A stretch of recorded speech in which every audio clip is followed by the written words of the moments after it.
Hello student, welcome all of you. Student +1 political science का 4th lesson हम पढ़ रहे थे, एग्जीक्यूटिव कार्यपालिका। स्टूडेंट, कार्यपालिका में हमने पढ़ा था कि भारत में संसदीय प्रकार की कार्यपालिका है। बहुत सारे देश है जहां पर अध्यक्षात्मक कार्यपालिका है, अर्ध अध्यक्षात्मक कार्यपालिका भी है कुछ देशों में, लाइक श्रीलंका। तो उनकी विशेषता हमने पढ़ी थी। हम पढ़ रहे थे भारत में कार्यपालिका की स्थिति।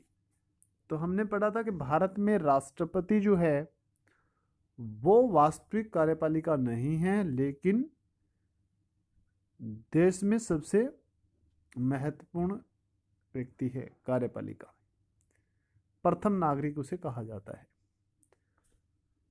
यानी कि राष्ट्रपति औपचारिक प्रधान है,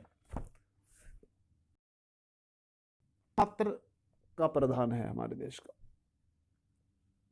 आज हम पढ़ेंगे राष्ट्रपति के विशेष अधिकार। कुछ विशेष अधिकार राष्ट्रपति को दिए हैं, वो क्या है? इन बातों की चर्चा के बाद क्या हम यह निष्कर्ष निकाल सकते हैं कि किसी भी परिस्थिति में राष्ट्रपति का कोई विशेष अधिकार प्राप्त नहीं है? यह एक गलत मूल्यांकन होगा। संवैधानिक रूप से राष्ट्रपति को सभी महत्वपूर्ण मुद्दों और मंत्रिपरिषद की कार्यवाही के बारे में सूचना प्राप्त करने का अधिकार है। यानी कि देश का शासन प्रधानमंत्री और उसकी मंत्रिपरिषद चलाती है, लेकिन इसका मतलब ये नहीं है कि राष्ट्रपति के पास कोई शक्तियां नहीं है। राष्ट्रपति तब भी एक महत्वपूर्ण व्यक्ति है। संवैधानिक रूप से राष्ट्रपति सभी महत्वपूर्ण मुद्दों पर सूचना प्राप्त कर सकता है। प्रधानमंत्री का यह कर्तव्य है कि वह राष्ट्रपति द्वारा मांगी गई सूचनाएं उसे दे। कोई भी सूचना है वह राष्ट्रपति मांग सकता है, प्रधानमंत्री को उसे सूचना उपलब्ध करानी होती है। राष्ट्रपति प्राय प्रधानमंत्री को पत्र लिखता है और देश की समस्याओं पर अपने विचार व्यक्त करता है। प्रधानमंत्री राष्ट्रपति को समय समय पर देश की समस्याओं के बारे में बताता है। इसके अतिरिक्त कम से कम 3 अवसर पर राष्ट्रपति अपने विशेष अधिकारों का प्रयोग कर सकता है। राष्ट्रपति को 3 समय में विशेष अधिकार प्राप्त होते हैं। जैसे प्रथम, पहले ही देख चुके हैं कि राष्ट्रपति मंत्रिपरिषद की सलाह को लौटा सकता है और उसे अपने निर्णय पर पुनर्विचार के लिए कह सकता है। पहला तो प्रधानमंत्री और उसकी मंत्रिपरिषद जो फैसला करती है उसको लौटा सकता है कि आप इस पर दोबारा विचार करिए। ऐसा करने में राष्ट्रपति अपने विवेक का प्रयोग करता है। अपने दिमाग से अगर उसे लगता है कि ठीक नहीं है विवेक से, तो वो ऐसा करने के लिए कह सकता है। जब राष्ट्रपति को ऐसा लगता है कि सलाह में कुछ गलती या कानूनी रूप से कुछ कमियां हैं या देश के हित में फैसला नहीं है, तो वह मंत्रिपरिषद से अपने निर्णय पर पुनर्विचार के लिए कह सकता है। यद्यपि मंत्रिपरिषद पुनर्विचार के बाद उसे जो सलाह दोबारा दे सकती है और तब राष्ट्रपति उसे मानने के लिए बाध्य होगा।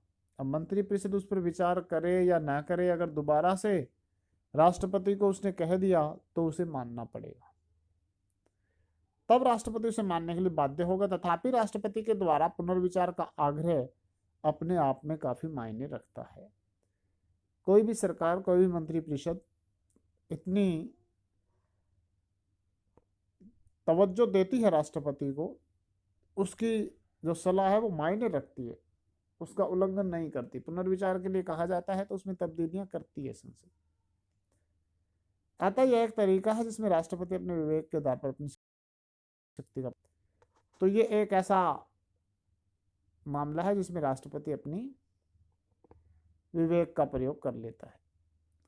दूसरा, राष्ट्रपति के पास वीटो की शक्ति होती है, जिससे वह संसद के द्वारा पारित विधेयकों पर स्वीकृति देने में विलंब कर सकता है। संसद ने कोई विधेयक पारित किया धन विधेयक अगर वो नहीं है, उसको छोड़ करके बाकी सभी विधेयक,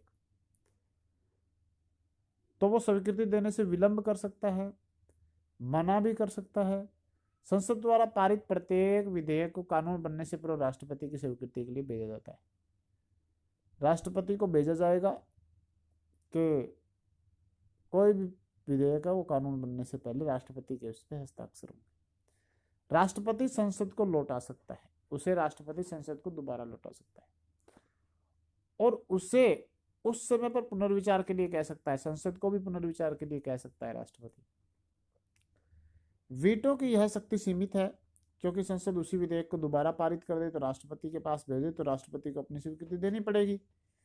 अगर फैसला वही होता है, दोबारा से संसद उसको वही भेज देती है राष्ट्रपति को, तो राष्ट्रपति को स्वीकृति देनी पड़ती है। लेकिन राष्ट्र संविधान में राष्ट्रपति के लिए ऐसी कोई समय सीमा निर्धारित नहीं है जिसके अंदर ही उस विधेयक को पुनर्विचार के लिए लौटाना पड़े, यानी कि राष्ट्रपति जितने समय तक किसी विधेयक को अपने पास रख सकता है।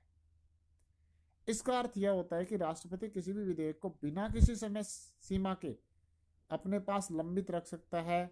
इससे राष्ट्रपति को औपचारिक रूप से अपनी वीटो को प्रभावशाली ढंग से प्रयोग करने का अवसर मिल जाता है। इसे कई बार पॉकेट वीटो कहा जाता है, यानी कि राष्ट्रपति ऐसे मामले को अपनी पॉकेट में रख लेते हैं, उस पर कोई भी सहमति नहीं देते हैं, तो उसे पॉकेट वीटो कहा जाता है। और फिर वो ऐसी कोई समय सीमा है नहीं राष्ट्रपति को साइन करने की, तो फिर वो संसद के विधेयक को रोक सकता है। तो ये सारे राष्ट्रपति के कुछ विशेषाधिकार हैं। तो राष्ट्रपति के विशेषाधिकार से संबंधित ये 3 बातें हैं जिनको आपने पढ़ना है। आगे हम देखेंगे कि किस प्रकार से प्रधानमंत्री का चयन राष्ट्रपति करता है और सरकार में उसकी क्या क्या भूमिका है। इस वीडियो में इतना ही, नेक्स्ट वीडियो में आगे जारी रखेंगे। Thank you, have a nice day.